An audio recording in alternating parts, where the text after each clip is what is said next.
welcome to the SADF podcast, a forum where we unpack democracy, governance, trade, migration, and human rights across South Asia and its global intersection.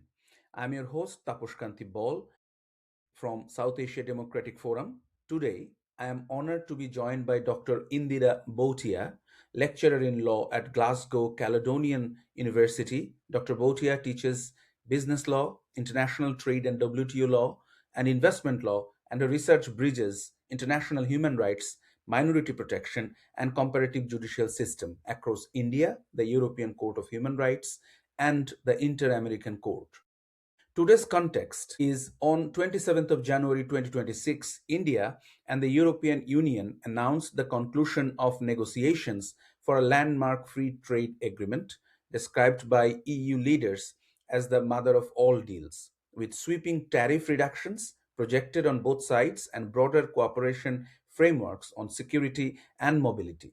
Within days, Washington signaled a reset with New Delhi. The US said it would reduce tariffs on Indian goods to 18% and rescind an additional 25% punitive duty, with President Trump linking the move to India, curbing purchases of Russian crude and shifting energy buys towards US and potentially Venezuelan oil. Against this fast-moving backdrop, our theme today is the future of South Asia, EU relations, trade, migration, and human rights in a multipolar world. So, welcome, Indira. Thank you. So, our first question that how do the India European Union Free Trade Agreement as well as the United States tariff reset together reshape India's bargaining power with major partners, and what immediate consequences might smaller South Asian states face? But we understand that it is too early to comment on US tariff reset, but if you can highlight a little bit on that as well. I think it's very important to, in a way, thank the US and the current situation and the war tariff that President Trump has done towards all the countries around the world, because I don't think this free trade agreement would have brought so much publicity. It's been, as you said, nearly 2 weeks now that the free trade agreement has been publicized.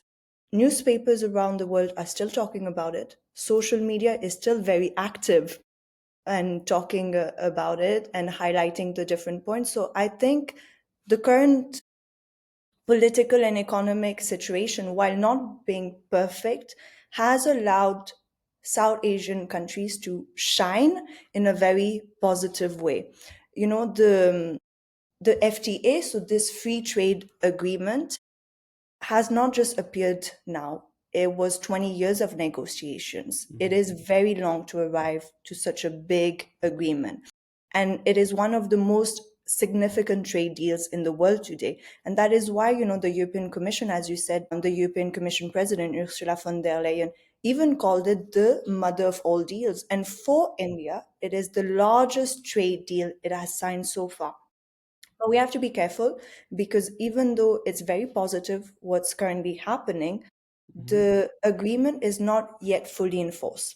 So it must now undergo a certain legal review and ratification on both sides.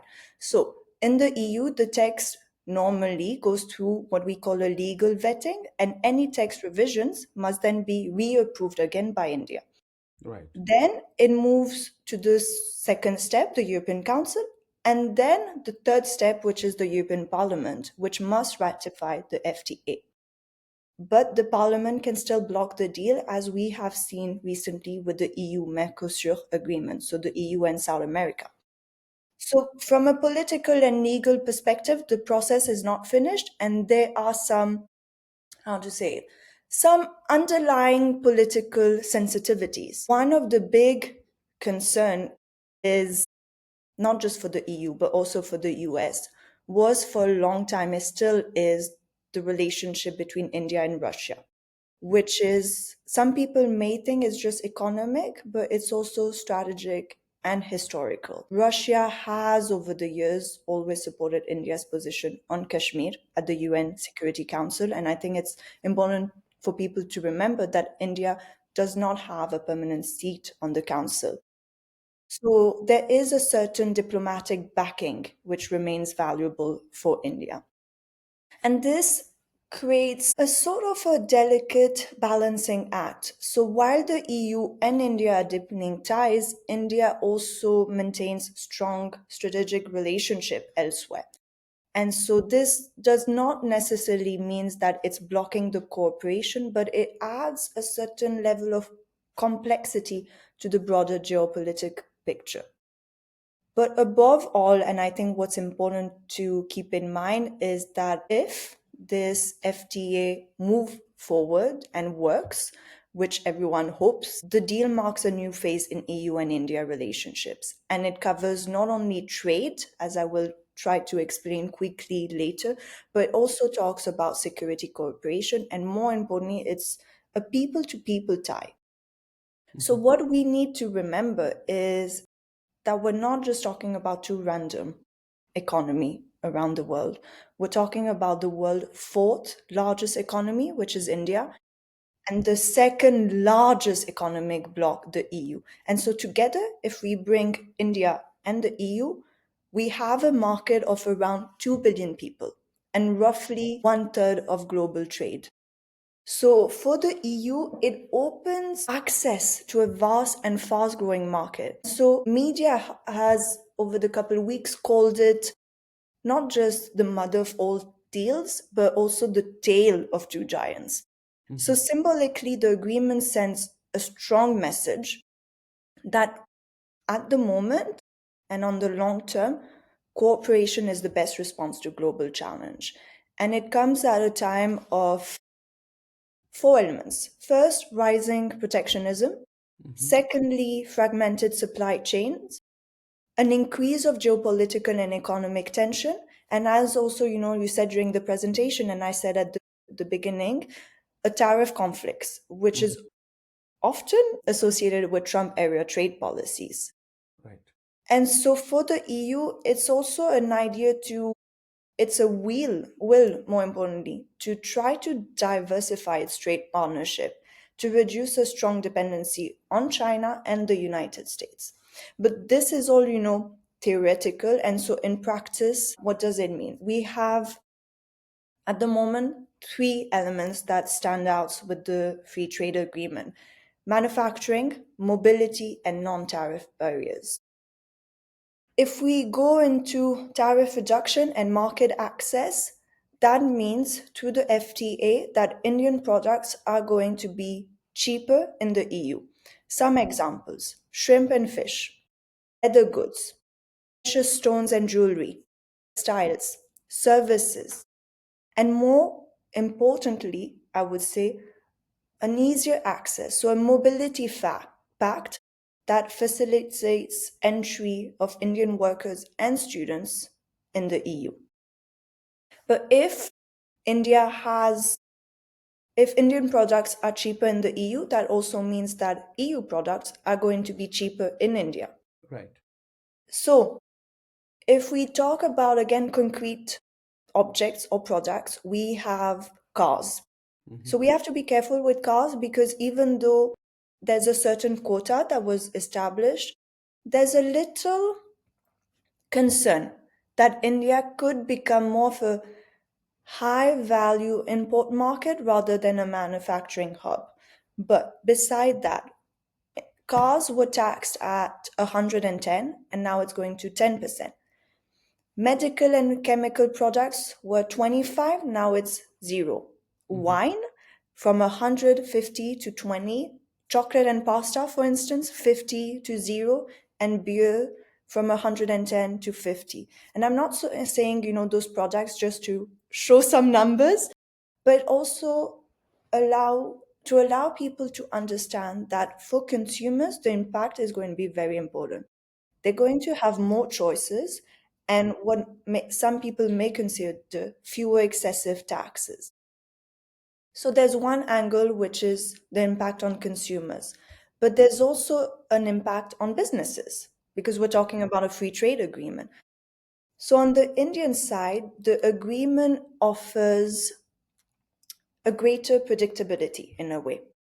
So, preferential access to a large rule based EU market allows firms to plan on the long term, investment decision, export strategies, capacity expansions, partnership. So, both EU and Indian firms are diversifying their supply chains to reduce concentration risk. And it also means that for India, this could support movement into higher value manufacturing and technological intensive sectors. And so, what is interesting is that India has a strong demographic advantage with very good skilled professional in different branches: technology, engineering, research, healthcare, and business services. But the tariff deal is not just about trade. Of course, it's trade in goods and services, it's investment, it's digital trade, it's sustainability, mobility, and technological cooperation. But we have to be careful because it's not all bright and shine. There are also some sensitive sectors and exclusion. So some sectors remain protected on both sides. So for instance, India wanted to import steel, but the Mhm. EU refused. And India said that rice and beef will be excluded. Dairy are also going to be excluded from this free trade agreement. Because, in a way, India wants to protect its farmers and dairy sectors. And at the same time, it works for the EU because the EU wants to avoid another farmer protest, as we're currently seeing, across Europe. Mhm. And this reflects a sort of, how to frame it, India's trade philosophy: selective openness, but with strategic safeguards. But despite that, we have some important obstacles that we have to keep in mind. The first one is on the EU side with regulatory complexity, and the second one is on the Indian side with regulatory landscape.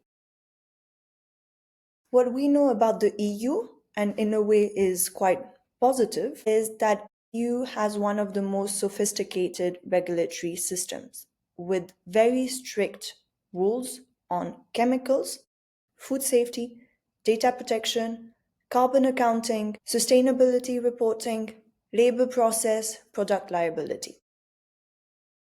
And so for Indian exporters, the main struggle are often not tariffs, but conformity assessment, certification timelines, traceability of requirements, documentation standards. So, some examples will be that the EU has strict sanitary and phytosanitary rules, and the EU has a carbon border adjustment mechanism. So, India will need to adapt to those elements. And that means that concretely there can be a raise of costs, especially for small Indian producers, because compliance may require reforms in three elements: sustainability practices, branding of indigenous products, and Mhm. cold chain infrastructure. So, one of the elements that we need to think about right now is okay, the FTA is going to be very positive on both sides, but on the Indian side, who is going to be able to adapt? Are small Indian producers going to be able to adapt and sell their products abroad, or is it going to be beneficial only for big Indian producers? And the second element is on the Indian side. So India is very complex, and one of the elements is linked to the continental scale market with multiple regulatory layers. So we have in India central ministries, state governments, port authorities, custom zones, sectoral regulators. So the EU companies not only have to try to understand all those different levels, but they also may face some issue when they're talking about investment, especially land acquisition. India is very strict about the protection of its land. Subnational regulations, environmental clearance, and tax administration challenges. However, saying that, it's important also to be aware that India's jurisprudence has shown over the years that often India is less strict over environmental clearance towards companies that are foreigners Mhm. and is stricter towards their own citizens and own businesses. And so all of this will mean that India will need a stronger standard infrastructure. It will need to have testing labs, Mhm. accreditation bodies, and certification agencies. Right. But until now, that was what the FTA meant in practice. But we're not just talking about trade, as I said earlier. There's also security and strategic dimensions of EU and India relations. A lot of the attention was based on the FTA, and that is normal. But alongside, since a couple of years now, alongside the trade negotiations, there was a development around the security of information agreement. So this means that if this move forward, this SIA, this would allow the exchange of classified intelligence. And at the moment, this kind of relationship, this kind of sharing information was only dedicated to closed security partners or even members or allies of the NATO. So it shows that there's a deeper layer of strategic trust between EU and India. And so in practice, this would mean that there would be a cooperation in defense, advanced technologies, maritime security, and cyber defense. And it's a wider understanding as a kind of a discrete reference to state sponsored cyber activities, particularly those perceived as coming from China and Pakistan. There are one more element that I think would be interesting to say is also a cooperation on artificial intelligence. And so this is another pillar of cooperation between those two economic blocs. And it has been happening since at least 2025, so over more than a year. And there's a collaboration between the European AI Office and India's AI mission, particularly on what we call LLM, so large language models. And the goal on the long term, if it is even possible, is to try to develop what we call an ethical AI frameworks. And it's interesting because that would be based on human rights and democratic values, which are two big elements for the EU. Right. So, thank you for elaborating all the aspects of this FTA with European Union. For the listeners, that India right now has 33% of middle class consumers. By 2030, it will rise to 38%, and which means that both European Union will have a very large consumer belt, whereas the Indian investors will also have a large consumer base in European Union. But the question that Indira posed, that who will be beneficial? Because in India's case, we have always that I'm saying that there is a discrimination for the lower income investors and the high income investors. And the question is also to save the farmers at both the ends, because they are the backbone of the society without any doubt in both the regions. So now, always the time I have seen that whenever you sign an agreement with European Union, it comes with a human rights sketch. So what do you think that this FTA will mean for India's human rights situation, mostly the minority landscape? So if you highlight on this aspect as well, please. You know, it's interesting. At the moment, there's not much that's being said around the impact of the FTA on human rights. However, there's an important element, and I think I will go a bit broader than the question and not just talk about India. But I think it's important for listeners to know that human rights is often used as a form of, I don't know, say, a joker. Sometimes we want to look at it, Hmm. sometimes we don't want to look at it. Yes, absolutely. And so there's one important element, and I think it highlights very well this point, and it's Sri Lanka. So, as we know, Sri Lanka is one of the neighboring countries of India. Hmm. What we've seen is that there's a strong relationship between Sri Lanka and India. So, in Sri Lanka, trade remains the EU's most powerful lever. And so, there's a scheme that's called the Generalized Scheme of Preference. And so the EU Generalized Scheme of Preference covers about 85% of Sri Lanka's export to the EU. So it makes it crucial for the country's economic recovery. But the access is conditional.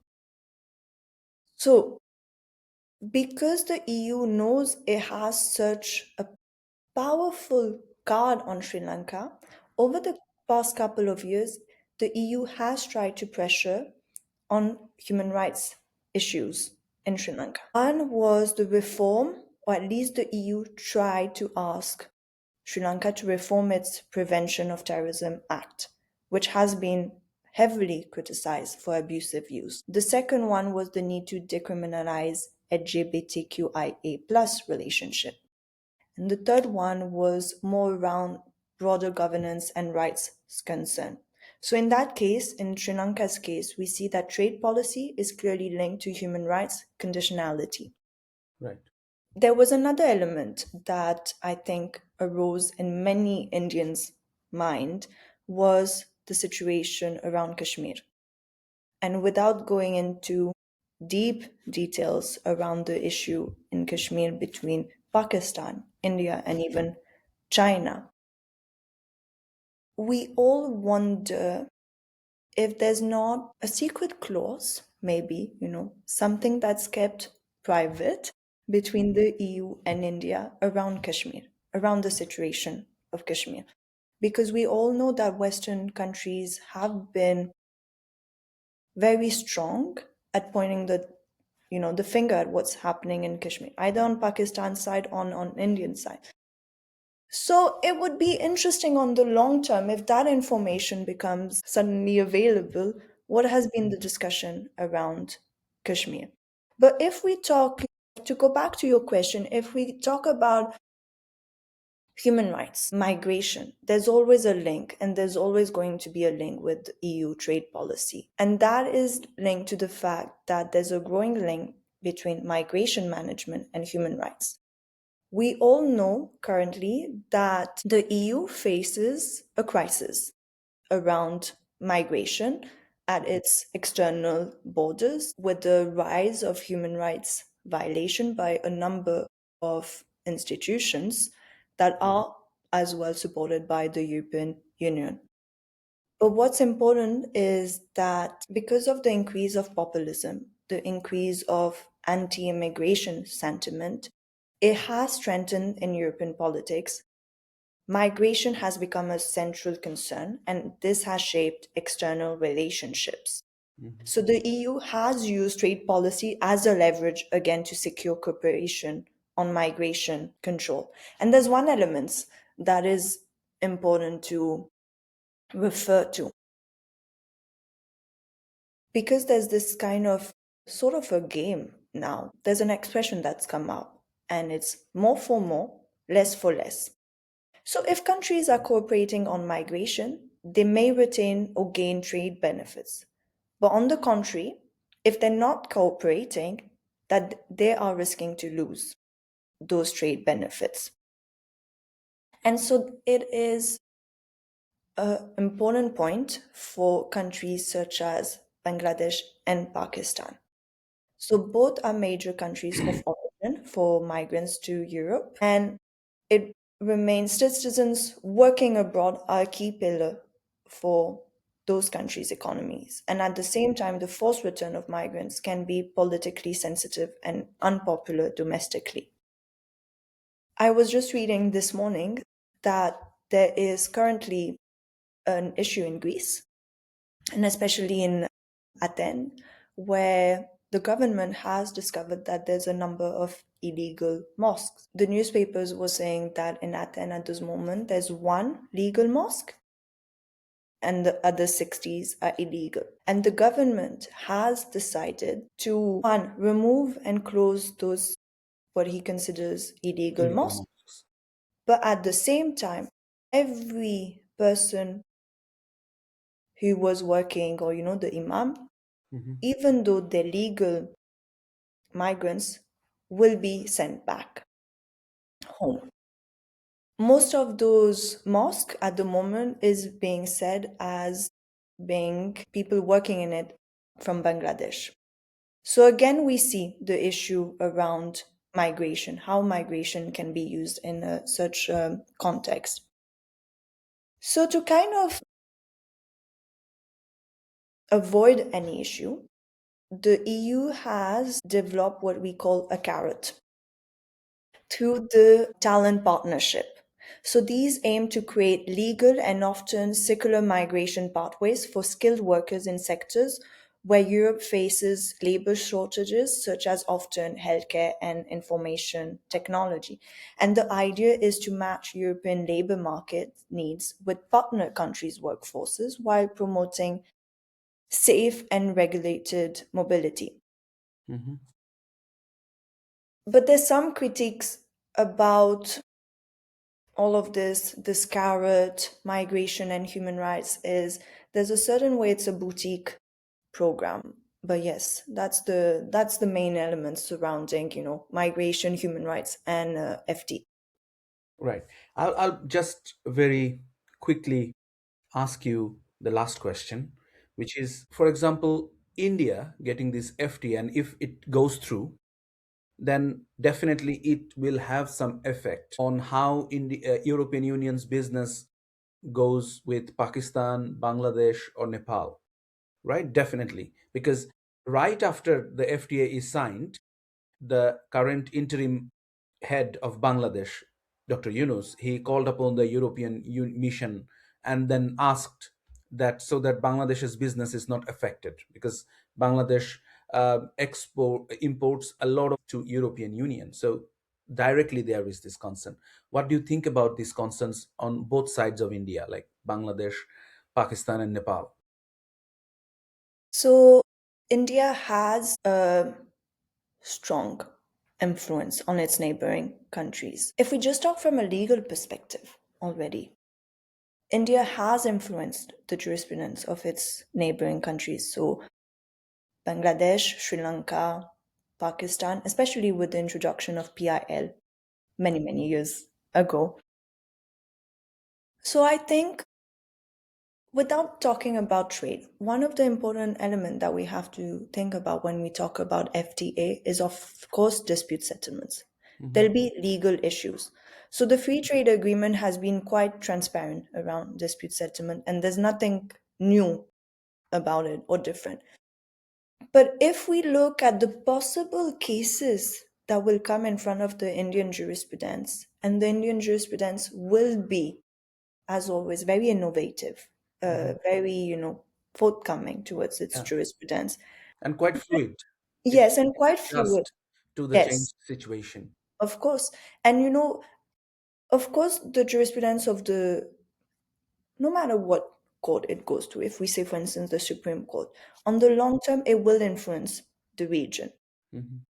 And one other thing that is interesting and that I actually developed in my own PhD and showed was that when we talk about human rights, we have three, let's say, big regional systems: Europe, America, and Africa. And often we think that Europe only talks with America and Africa, the inter American system, the African system. And countries who are outside any Nah, regional they don't system, exist sometimes. yeah, don't exist. Actually, it's so wrong. Those jurisprudence are influencing India. The numbers of cases in front of the Supreme Court that refers to the European Court of Human Rights is important. So we have to also think about that, the legal influence. But if we're more concrete and at present situation, if we look at the impact on trade, one, there's Pakistan. At the beginning of this conversation, I said one of the elements that will be cheaper, that comes from India and will be cheaper on the EU market, is going to be leather Mhm. and textile. And Pakistan is also a big export of textile And leather. and leather. So Pakistan currently benefits, what I've mentioned already before for Sri Lanka, is the generalized scheme of preference. And so this scheme allowed Pakistan to have already a preferential access to the European market. So there's a fear that with the FTA between the EU and India, there's a kind of competitive advantage for Pakistan, especially because both countries are strong exporters. So Pakistan is a bit scared that, India's access to the EU will benefit the trade patterns and investors' attention, and Pakistan will be kind of, in a way, put aside. So, from Pakistan perspective, it's not just a question of geopolitics; it's also about market share, jobs, and export competitiveness. There's another country that I think is important to mention. You've mentioned as well Bangladesh and Nepal, and before we talked about Sri Lanka, but there's also China. Mhm. China is see it as kind of a broader Western strategy to contain China's influence, and they're not really wrong about that. So, from China's perspective and from analysis in Beijing, this is not much about trade, it's more about long term strategic alignment. And again, I don't think they are wrong about that. You've mentioned Bangladesh. Bangladesh is in particular situation because it's one of the smaller South Asian economies Mhm. and the effects are more indirect and they're still evolving. One thing I would just differ shortly is that yes, the economy is short, but considering the consumer level, Yes, it's huge. And that's yes, why it is one of those countries where you will find cheap labor. So, and also the government will easily put a blind eye towards human rights violation when it comes to working force. yes, Whenever, like for example, I worked with ILO for a brief moment of time as a consultant. So in that time I have seen that European Union always the time puts this clause openly, that if there is a violation of labor rights and if they do not have this this freedom of expression and freedom of assembly, then definitely European Union is not going to invest. And I think since the Rana Plaza incident, it has become a principle within European Union that they try to source it from those garments where their everything is all right. So provided this FTA with India, like I'll just briefly say that when I go to Primark, before I only used to see Bangladeshi products. Now I see Indian products and as well as Vietnamese products. There is diversity now. And I think one of the main reason is European Union's policy towards labor rights. So in the upcoming days, we will see that whether India also faces the same music or not. We will see to that. But today I will close here. Thank you very much, Indira, for giving us the time and explaining the situation. So, dear viewers, we are towards the end of today's program. So, Dr. Indira, thank you for guiding us once again through this my pleasure. pivotal moment where an historic India EU free trade agreement and a swift India US tariff reset together redraw the map of trade, energy, migration, and rights across a truly multipolar world. To our listeners in Europe, South Asia, and beyond, we hope today's conversation helps you read the signals on tariffs, energy sourcing, supply chain shifts, and the human rights implications that follow. For more episodes from the South Asia Democratic Forum, subscribe to the SADF podcast and visit our website for analysis and show notes. I'm Tapush Kantibol. Thank you for listening and see you next time.